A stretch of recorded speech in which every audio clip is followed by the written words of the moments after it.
From Homedale to Salmon River, District 3 has several teams that don't always get their due. Stepping outside the shadows of the SIC, this is the Treasure Valley Prepcast with Logan Green.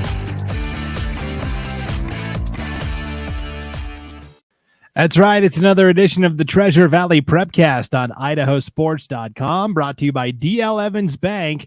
This is community banking, talking about the 3A, 2A, and 1A schools in the Treasure Valley. Brandon Baney joined by Logan Green. Logan, what's up? Oh, not much. Just ready for some playoff football this week. And, we got volleyball this week. And then, of course, the Fruitland girls, our first state champion out of District 3 for the season. That's right. Soccer wrapped up last week. We'll get to that in just a moment. But first, we've got to talk about your ensemble. If you're watching the video of this on the IdahoSports.com YouTube channel or Facebook page, you'll see, Logan, you're wearing I thought it was a pajama shirt at first. It looks like pajamas, but it's just a traditional flannel, it looks like. Just a traditional lumberjack from Walmart flannel. Nothing fancy. Okay, it's been confirmed. Council Lumberjacks all the way. That's right. Logan Green says that's why I wore this, right? It was just for council. That's why. For sure. Also, you're recording in a different spot. Normally, you're kind of in your home office. Tonight, you're in a different room, and there's a little like a heavenly glow that's upon you from the light that's above. I can't confirm or deny that light is coming from heaven or not. You can think whatever you'd like to think, but it does really look like it. My wife's sick, so she's upstairs.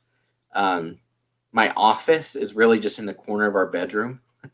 And so now I'm downstairs. I got kicked out so she could stay up there. So here we are. It's in the closet, right? That's right. No, so when it first, when COVID first hit, and we weren't too sure when, how the work from home thing was going to end up. There was one point I literally had just a table in the bathroom, and I was like, I just need to set up in here for today. I don't remember what was going on, why I couldn't use the room, but we've come a long way since working on a card table in the bathroom to now having a full setup. Right. If you look at my home setup here, I'll swing the camera around. You can see right there, you can see the treadmill. It's our workout room with the little TV, just like you're at the gym, right? So you can watch something while you're on the treadmill. So on the days when I'm working and my wife is home, she's always like, "Hey, are you done yet? I need to work out. I need the gym. Let's go. Take a break." To get on there. Yeah. So yeah, we make do with what we've got, right? That's right. It's not a fancy operation here. No, yeah, definitely not. So, so you can watch the video on the IdahoSports.com YouTube channel or the Facebook page. You can also get the audio for this podcast at IdahoSports.com and wherever you download your podcasts. Let's talk about state soccer last week, Logan. You mentioned it, the Fruitland Grizzlies. We knew coming in that they were going to be one of the favorites. We never got that matchup with Coeur d'Alene Charter that we wanted because the Panthers were upset in the first round, but Fruitland can only play who they can play, and they rolled to the title. Exactly. I think I even said it last week that I thought it was theirs to lose, and they come away winning that thing. And like you said, Coeur d'Alene Charter somehow shocked in the first round. We saw a couple of huge upsets in this tournament, both boys and girls in 3A soccer. But what a great tournament it was. And one thing I mentioned was you were going to have to score goals to beat Fruitland. And they championship round came close with Sun Valley Community School putting up a couple goals and even taking the lead in the first half of that game. But just like that, Fruitland can strike so quickly. And even having 3 goals is not enough to beat the Grizzlies. And that proved to be fruitful against Fruitland. That you need more goals to be able to beat them, and that never happened from their opponents, and they were able to outshoot Sun Valley in that state championship game. Yeah, 4-3 win. Abby Rubidoux and Faith George each scored twice for Fruitland in the victory, and who knew coming in that we were like, oh yeah, Sun Valley Community School, they'll be playing for a title. Well, we thought it was going to be on the boys' side. No, instead it was the girls. They got to the championship match, so... Yeah, and then because the boys got upset by, I believe it was Kimberly in the first round, but then that helped set up McCall Donnelly, right? In the second round, all of a sudden this huge gap opens up in the road where you don't have Sun Valley Community School in front of you like you thought you were going to have. And McCall ends up getting Kimberly, knocks them out. And McCall Donnelly played for the state championship in 3A, ended up losing that game in a tough matchup. But what a great run for them to get to that state championship matchup against Sugar Salem. That 3A tournament was wild. On the opening day, number 1, number 2, and number 4 all lost. Sugar Salem, as the number 3 seed, was the only high seed that survived. So yeah, and you had a 3 and a 5 in the state championship game. Just a great weekend of soccer in the 3A. So congratulations to Fruitland for winning the state championship, and as well for McCall. I mean, we talked a lot about how we thought maybe Weiser got a little bit left out. And can you imagine how they feel now, seeing how McCall made it that far in the tournament, thinking that, man, maybe that should have been us. And, they've been just a little bit better in the regular season than McCall Donnelly, and thought maybe that could have been us hoisting that trophy at the end of the year. We'll never know. But congratulations to the Vandals for making that run, finishing second in the state this year in soccer. it kind of reminds me of the boys basketball team last year at state, right? There was a lot of carnage in the early rounds, and McCall Donnelly just kind of quietly got into the championship. So, hey, just don't make a lot of noise. So I played lacrosse in high school, and we did this drill where everybody lined up in a circle, put your backs to the inside of the circle, and coach put the ball in the middle.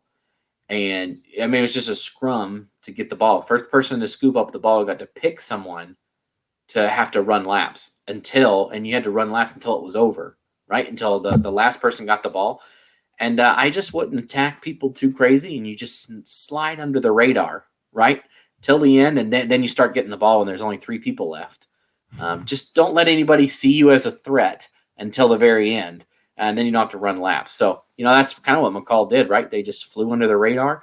Nobody was looking for them until all of a sudden it was almost too late, and they sneak into that state championship game. Yeah, 5-1 win for Sugar Salem over McCall. Not sure how many laps they had to run after that one, but probably none. I'm sure they didn't have to run laps. Yeah, I'm sure they didn't. So yeah, soccer is in the books, and now we turn our attention to volleyball this week. State volleyball tournaments going on up north in Coeur d'Alene and Lakeland High School in Rathdrum, and also Lewiston. All the schools up north get to host.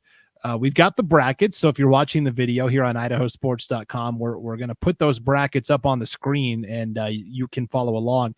If you're listening to the audio only, try to follow along as best you can, but remember that you can also look at the brackets as you're listening to this on our website, IdahoSports.com. We've got those volleyball and football brackets right on the homepage, and we'll be updating those in real time as results are coming across and we're getting them. So you're going to want to check back early and often on those brackets as well. Let's start with the 3A volleyball tournament. When I was talking about districts last week, Logan, and I mentioned, Parma looked like a strong team. I totally forgot about Fruitland, right? They went into districts as the number 1 team. They had actually been the number 2 team in the coaches poll for most of the season in 3A. Yeah. Fruitland, of course, rolls to the title. They're the number 2 seed overall. They're going to play 7th seeded Timberlake, the runner-up from District 1 up north. Yeah, I mean, you look at this bracket right here. There is only one matchup without a team from District 3 in it. It's the 1-8 matchup. There's a potential that the semifinal round will be 3 of 4 from right here in District 3. You got Parma playing Kellogg in the first round. Then you got Weiser matched up against Kimberly, and then Fruitland against Timberlake. So there's a real good chance. Really only one, quote, upset needs to happen, and that would be from Weiser. I tell you, I don't know why Weiser can't take down Kimberly when they play that matchup in a couple of days. Yeah, I'll tell you this. I don't know a ton about Weiser in terms of volleyball, but I know that Filer is really good, and Weiser they swept Filer in the state play-in match to get here, so yeah. Weiser must be good. Yeah, that's kind of how my thought had gone as well, that, you took out Filer convincingly, and now you get Kimberly and saying, hey, let's take care of business against the Bulldogs. And then, you never know, you might be lined up with one of your nemesises there in Fruitland.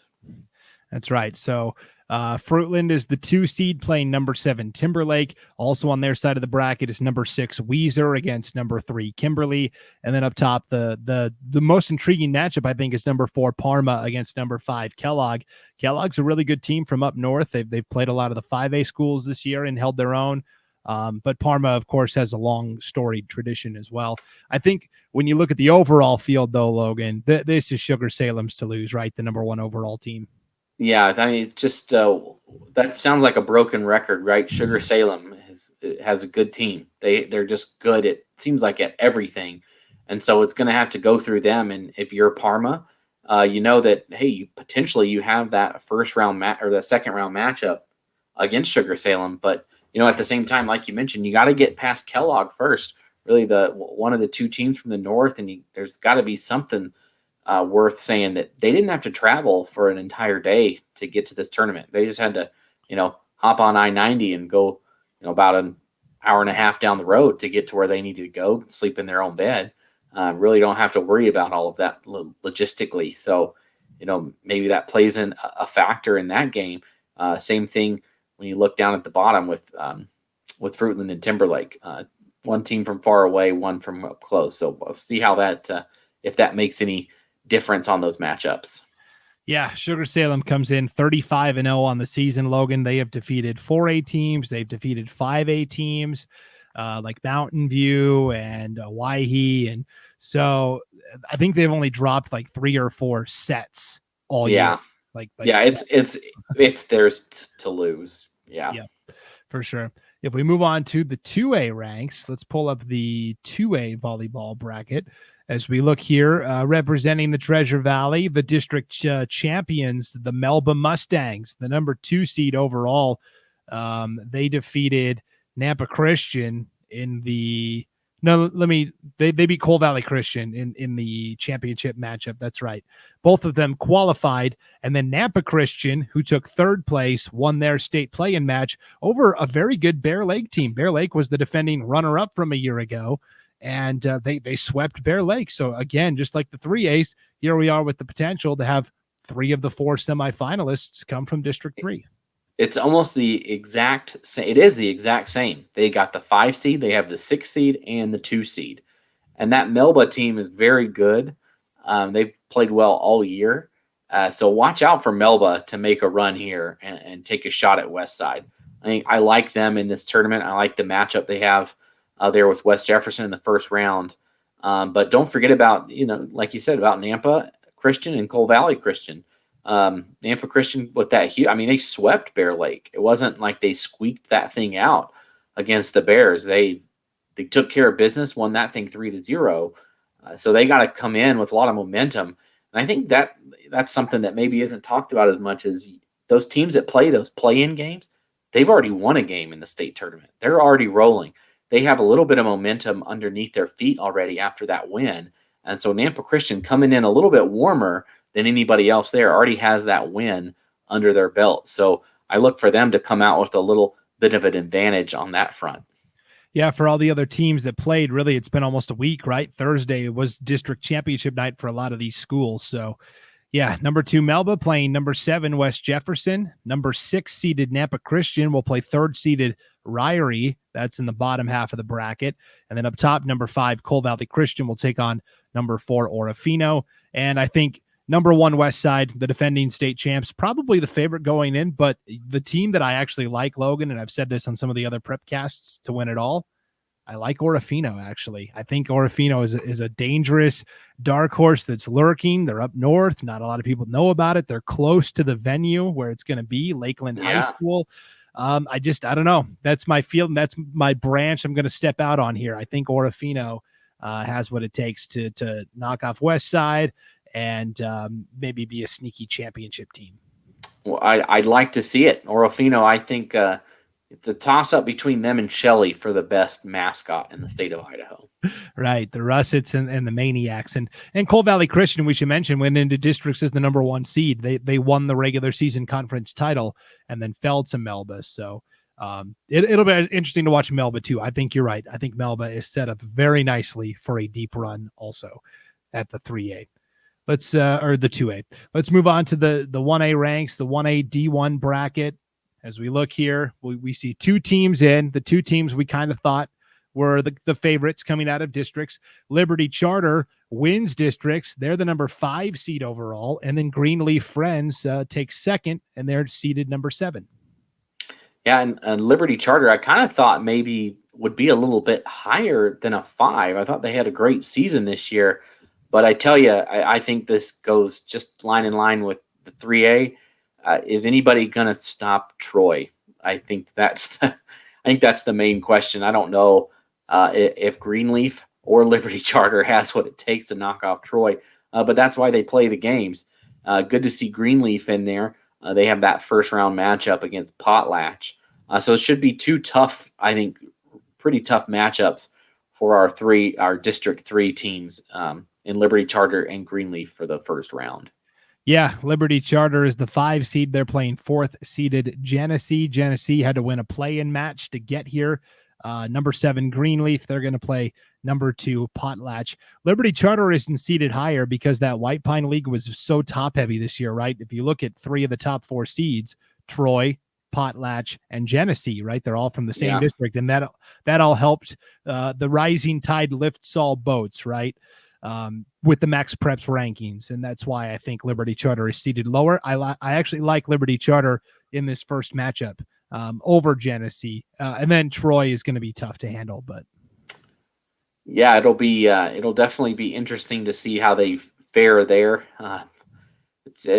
Sometimes you just get a juggernaut like that, and that you got to go through, and they know that, and you got to know that it's been a conversation, but you got to be able to take care of business against Genesee first.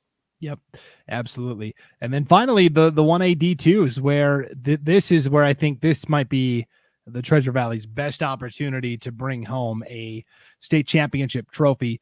We talked about how that districts was going to be a slobber knocker, right? And when you looked at Horseshoe Bend and Council and the defending state champions from Tri-Valley, we thought that was going to be awesome. Tri-Valley actually got upset by Garden Valley on the consolation side. So Garden Valley actually ended up playing Council for 2nd and 3rd place. Yeah, it's crazy to look at this and not see Tri-Valley there, right? Like, yeah, just gone, the state champ from a year ago. But once again, I mean, you said it. I think it's a crash course between Horseshoe Bend and Council. I think the two of them get to the state championship game, but Horseshoe Bend has been strong all year, only lost a couple of sets all season. So I like the Mustangs to make a run here and possibly win the state championship. Yeah, Horseshoe Bend has just been so phenomenal to watch all season long. In the championship over Council, they swept it 3-0. Annalie Wilson, 24 kills, 5 digs, 2 blocks, 1 assist. She's only a sophomore.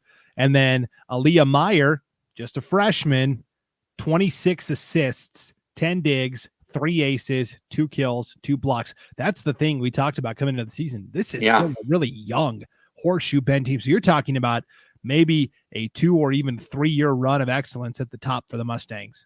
I mean, yeah, you can't deny that and say that you look forward and you can't argue with it. There's no reason that Horseshoe Bend shouldn't be right back on that slot next year and probably the year after as well. And like we've said it before, but winning is contagious, and those girls there in Horseshoe Bend are going to see this squad go to state. They went there last year. Obviously, they're this year. You can't imagine not seeing them next year and the year after. And the up and coming generation is going to see this and say, I want to play volleyball for Horseshoe Bend. I want to go to state tournaments. Like they're going to see what they get to do over the next couple weeks and over the next couple of years. And they're going to want to get it on that, and they're going to work their butts off to be ready for that and earn that. And so that's why you see some schools just continually are good at everything. I think that has a lot to do with it. I think the younger generation sees this Horseshoe Bend team is really just laying the groundwork for success for the next couple years for the Mustang program. Absolutely. So Horseshoe Bend, the 1 seed, they'll play number 8 Hanson. Council gets the number 2 seed overall. They'll play number 7 Deary. And I agree. I think Horseshoe Bend gets to the championship easily on their top half. I actually like Mackey a little bit on the bottom half of the bracket. Mackey's a really good team. I think they would have been seeded second. But what happened was right towards the end of the regular season, they had COVID-19 kind of sweep through the entire school, and they had to actually forfeit some key conference matchups. And I think that ultimately dinged their record a little bit. Right. But I think Mackey is a really good, strong team. And I like Mackey to match up with Horseshoe Bend in the championship. That's kind of how I'm leaning. But Council, certainly with Coach Paula Tucker, it wouldn't surprise me if Council's in there either. It's going to be a lot of fun to watch. Yeah, it should be a great tournament there. And this one is in Lewiston. It should be a fun one to watch. Absolutely. So follow along all weekend on IdahoSports.com as we cover the volleyball fortunes of not just, of course, the teams in District 3, but all over the state at all the state tournaments. You can see all of the brackets and scores on our website, IdahoSports.com. All right, we're going to take a break. We're going to hear from our sponsor, DL Evans Bank, and then we'll come back and dive into those football brackets because, man, there are some tasty-looking matchups in the opening rounds for 3A, 2A, and 1A football. So we will be back in just a minute here on the Treasure Valley Prepcast on IdahoSports.com. Wherever you are, DL Evans Bank is right there to help. From applying for loans to opening new accounts and signing documents, personalized service is just a video call away. This is Bank Live with DL Evans Bank. This is community banking. It's the Treasure Valley Prepcast on IdahoSports.com. Brandon Baney with Logan Green. All right, let's talk some football. I am so glad I don't have to do any more math or any more bracketology. It's set. It's set. All I have to do is talk about the actual matchups. So let's get right into it at the 3A bracket. And again, we're putting these up on the screen at IdahoSports.com. You may want to go full screen so you can see the bracket more clearly if you're watching this on the YouTube channel or Facebook page. You'll notice a lot of teams are missing in the quarterfinals.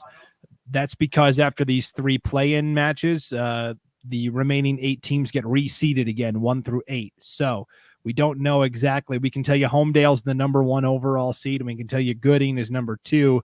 But beyond that, it all depends on who wins these play-in matches. Specifically, I guess, Logan, when it comes to Weiser, right? If Weiser wins, they automatically become the number 3 seed when this thing gets reseeded. They will take on a Buell team that's kind of the inspirational story of the tournament, if you will. Buell's, a new coach this year, Alan Reynolds.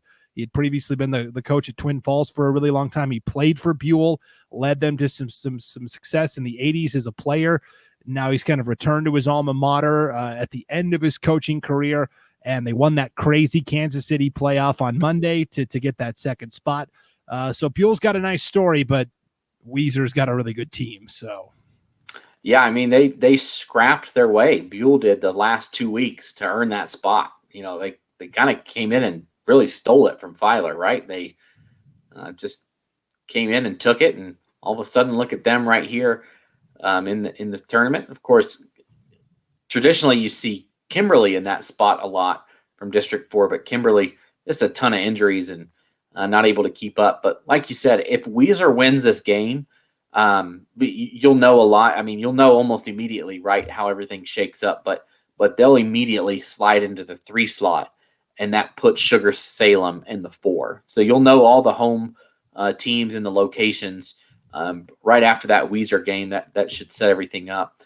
And McCall Donnelly sneaking their way in after all the commotion that happened the last couple weeks. Of course, Fruitland, kind of with the troubles going on in the program right now, decided to forfeit out of the Kansas City playoff that was there. But McCall Donnelly and Payette still had to play it. Even though McCall Donnelly had defeated Payette, they end up winning that anyways, and all of a sudden McCall slides in, almost like the last team in, the lowest besides Buell, to make it in at this part of the tournament. So they will travel over to East Idaho. So that's a pretty long drive for the Vandals, about 2.5 hours down to Boise and then another 4 across. So a 6.5, almost 7-hour drive for McCall to get over there. While Weiser welcomes in Buell. Of course, that game will be broadcast on IdahoSports.com video coverage of that Weiser Buell game That should be a fun one to watch with all the, like you said, the I don't know what the word is, the commotion about that is in the Buell program right now. The excitement, I guess I should say, in that the excitement in Buell, and also the determination on the other side in Weiser, a school really looking to get to the state championship this year. Yeah, you mentioned it, Logan. We're going to have both of these games on IdahoSports.com, right? The Weiser game Friday night at 7 o'clock, and then this McCall-Donnelly Snake River matchup at 2 o'clock Saturday afternoon. Some of the broadcasts are audio, some of the broadcasts are video. I think when it's all said and done, we're going to be broadcasting about 75% of the total games that are going on around the state this week. And if you want to see the whole schedule of games, you can just click on the Game Streams tab on the homepage at IdahoSports.com, and that'll give you the complete schedule of games that we are broadcasting this weekend. So yeah, McCall-Donnelly, kind of like the boys soccer team, right? They kind of slide in under the radar. We'll see what they can do. Snake River is going to be a very tough matchup right away, but we'll see. Yeah, I think that they've played such a tough schedule, McCall-Donnelly, that you never know. You might see them somehow sneak in there. I think if there is going to be an upset in the first round, I think that's it. I think it's McCall over Snake River. If there is an upset, I see South Fremont taking care of business against Kellogg. Same with Weiser and Buell. So if you're looking for an upset in the first round of 3A, maybe tune in to Idaho Sports on Saturday afternoon for that one. Okay. See, my upset special is actually Kellogg over South Fremont. Oh, you think you like the Wildcats? All right. I do. Yep. That's where I'm going. So again, we'll see how right or wrong we both were next week when we come back here to talk about it. But I will say one last thing about that Kansas City tiebreaker on Monday. Fruitland, they did the right thing. They did the right thing by forfeiting their spot. Yeah, I agree. I think the problem's going on right now. I think they should take care of that instead of playing football, clearly. Yep. Couldn't agree more, Logan. All right, here's the 2A bracket. As we take a look at it, you'll see West Side at the top, of course. They're kind of just chilling out, waiting. Melba will be seated in there somewhere. They're not on the bracket, or they are on the bracket currently. Nampa Christian, you won't see on the bracket yet because they got a first-round bye for winning the district. They'll be seated in there somewhere, but just like 3A, it all depends on who wins these play-in matches. Melba gets in. They're going to play West Jefferson, the lowest seeded, so second lowest seeded at large team. And then the other matchup is going to be Coal Valley Christian traveling over to Bear Lake to play the Bears. Yeah, so this is a second long drive of the season for Coal Valley, right? They were just over there a couple weeks ago playing West Side. Of course, Bear Lake gets a lot of West Side every single year in and out. So Coal Valley, a chance to maybe make some noise on the road. I like Melba to take care of business against West Jefferson. I think they'll be able to take care of the Panthers in that one. But Coal Valley, I think it's an interesting matchup. It's a Saturday afternoon game over there in Montpelier. So I don't know. I think potentially you could see Coal Valley in an upset there. But Bear Lake is a very tough team, especially at home. So we'll have to see how it shakes out here.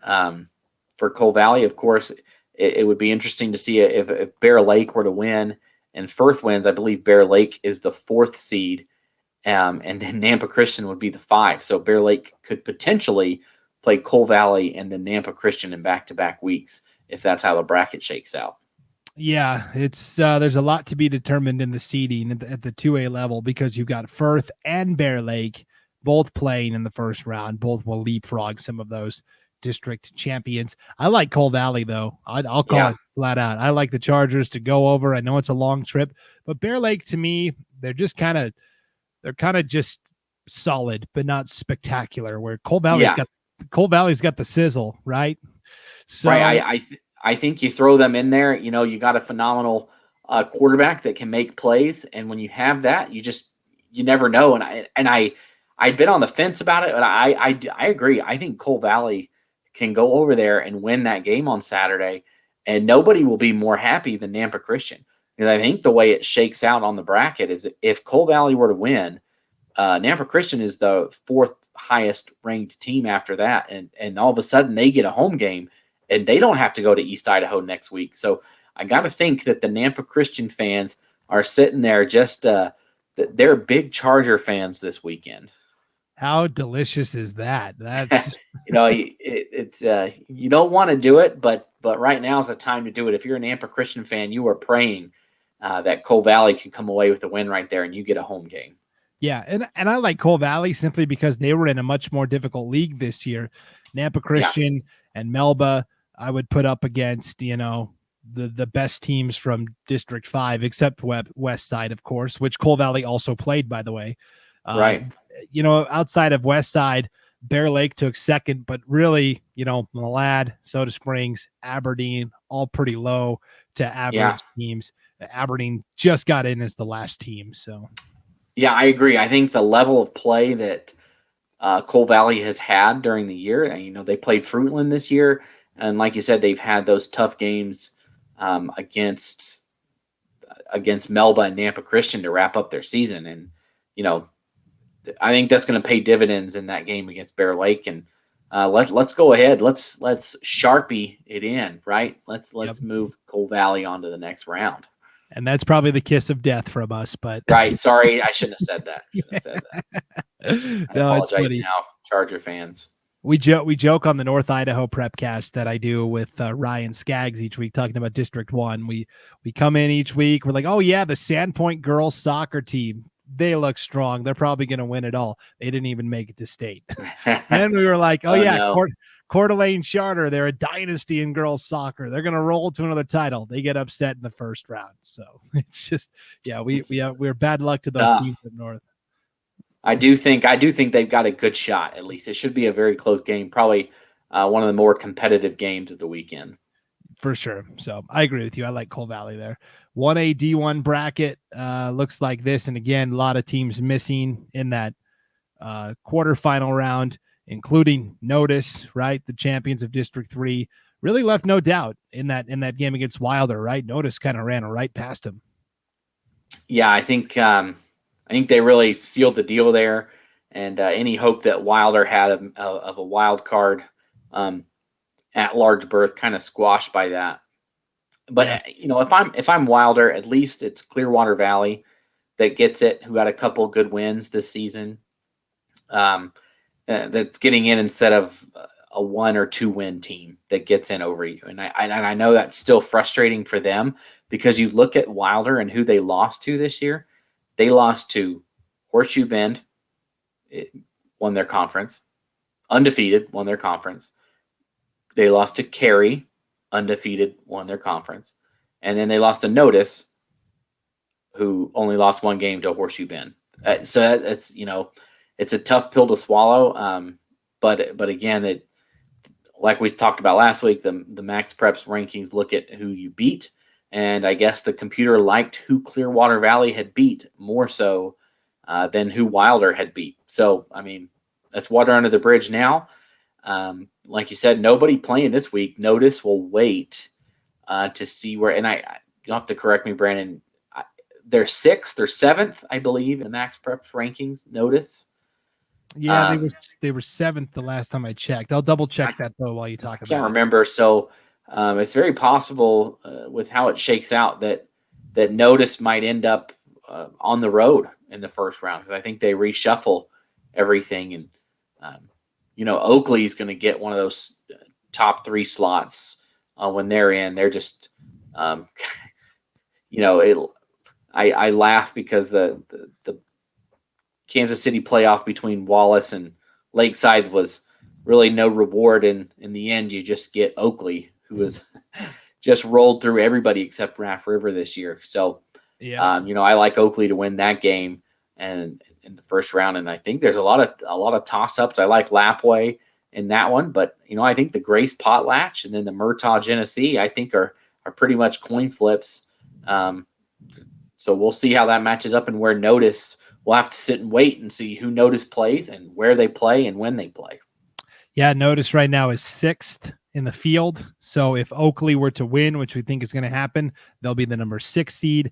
If Oakley were to lose, and I guess Lapway is also ahead of Notice. So Notice could finish as high as 4. They would need both Oakley and Lapwai to lose. They could finish 5th if only one of those teams advances. If both advance, they drop down to 6th. I think they're probably going to be number 6. And that means a trip to Butte County, number 3. Be a good match. That is a tough matchup with the Pirates over there. That'll be a great game. I think, little pirate on pirate action there in Arco, potentially. That could be a fun matchup there. Yeah. I mean, I saw Butte County play earlier this year. They're big. And Dietrich in that game could not win the line of scrimmage to save their life. And, that Butte County team will be tough for whoever it is, but it probably will be. That's probably who Notice is going to draw, you think. Yeah, I don't know. I think Notice matches up well. They've got some good, big, strong defensive linemen and offensive linemen as well. Kellen Parks and Julian Gallegos, and I don't know. I think they'd match up pretty well there. But it would be a fun game to see there in Arco. For sure. We'll have to wait another week to see how that all shakes out. 1A D2 bracket. This is set in stone. It's all predetermined bracketing. No max preps. It's all just here's where you're slotted.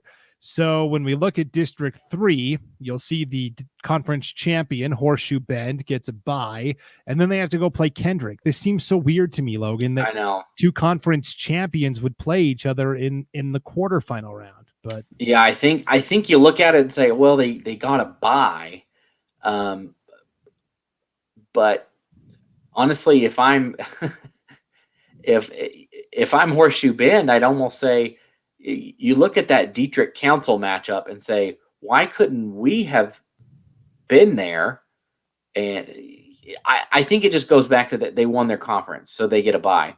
But they're making a matchup with a team that won the bye, or that, I think you give them a bye, but then make them match up with like the winner of, you look at, for instance, maybe that North Gym Camas Count. No, they won a game. So like the Rockland Garden Valley winner, like maybe you match them up with that, right? A conference champ, if you want to match it up. Other Cary's also playing, and so is North Gym. Maybe you give all the conference champs a bye, and then allow some of these other teams to fight their way to play those teams. But like you said, that's kind of if I'm Horseshoe Bend, I'm excited to be here. I'm excited for the weekend off to get ready, but not much of a reward to win your conference, go undefeated, and then have to go to Kendrick in the first round. Yeah, definitely not. We were talking about this on the Idaho 8-man Prepcast with Will Henneke this week, that potentially, Cary will probably win their matchup, and then they're playing Mullen St. Regis. So you're having 2 sets of conference champions playing each other in the quarterfinal round, where you're basically knocking out 2 of the 4 or 5 best teams in the quarterfinals. Yeah, I think you are. And you look at that middle of the bracket. You got Castleford and Water Springs, and then Rockland and Garden Valley. You have no conference champion that will advance to the semifinals. And you will have at least 2 conference champions that met in the quarters and didn't get a chance to play, that will lose in the second round. I don't know if this bracket is set up like it should, and I don't think it's fair to District 3. Everybody's on the road. Horseshoe Bend, on the road. Garden Valley, on the road. Council, on the road. And then you look at the other side, District 4, and everybody gets a home game except Camas County. I don't know. I think District 4 is very strong, and maybe that's the reason for it. Dietrich played Cary extremely tough and probably should have beat them in that game, through an interception inside the 5 with less than a minute to play, just on a play where Power just kind of tried to power it through. Probably should have just thrown it away, but I think if you're District 3, maybe you do feel a little slighted, and you come into this with a little bit of a chip on your shoulder. Yeah, for sure. I believe the coaches all kind of sit down and decide this. So, the coaches must have been okay with this, but yeah, I agree. Go ahead. I just think maybe at the time it looks good, but then when it all shakes out, you're like, especially if you're Horseshoe Bend, I think maybe somehow you get them on the level below, where they can take one of the winners from those 2 games below them, Castleford, Water Springs, Rockland, or Garden Valley. Yeah. And bird's eye view of this bracket, I think it sets up really nicely for Castleford and North Gem to go on a deep run.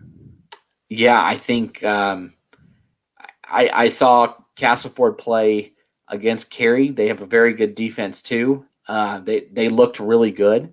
I like them to be in those semifinals against. I think that Kendrick Horseshoe Bend game is going to be a toss up. I think. You know what? I kind of like how Horseshoe Bend's been playing. I think got an X factor in Colton Meyer, and maybe they're able to get past them and meet Castleford in those semifinals. On the other end, if you look at the District 3 teams, Garden Valley draws an extremely tough first round matchup in Rockland. I believe, Brandon, you'll be there for that game, right? I think we'll have that game will be on IdahoSports.com. That's a tough first round matchup for Garden Valley and Council. Congratulations to them on a great season, but they also get a tough matchup in the defending state champions in Dietrich in the first round. I don't know. I think Council could go there and win, right? Council only lost to Horseshoe Bend by 2. It's easy to forget because it happened 2 weeks ago. It's a tough draw. I think Dietrich has come a long way this season than they were earlier on. I think their defense shut down Connor Simpson, which is extremely hard to do last week with Cary. And so I think that Dietrich defense is playing some of the best they've played all season. So we'll see how Council can counter that, and if they're able to go on the road and win. And if they do that, they get a home game next round. That's right. They'd be hosting a conference champion potentially in North Gem. So yeah, and North Gem, like you said, they are set up to go on a run.